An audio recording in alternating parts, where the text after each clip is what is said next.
ГСП онлайн. Городские новости сейчас. Понедельник, 12:00, база отдыха УГТУ «Крахаль». Открытие летней школы. В течение 5 дней на свежем воздухе университетского санатория ребята со всей республики будут постигать азы профессий, которые можно получить на самых популярных ухтинских факультетах.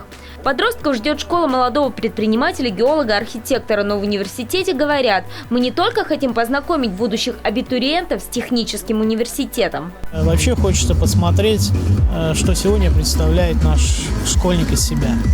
Потому как система образования сегодня такова, что не всегда, наверное, мы сегодня имеем возможность реально оценивать тех ребят, которые заканчивают школу. Потратить 5 дней из драгоценных школьных каникул на дополнительное образование решились немногие – 33 человека из Печоры, Инты, Ижмы и еще нескольких близлежащих районов. Чтобы учиться было не так скучно, ребятам обещают насыщенную культурную программу. А еще у первых летних школьников высокая миссия – придумать новой площадке звучное название, логотип и слоган. Ведь на Крахале эту школу планируют открывать ежегодно.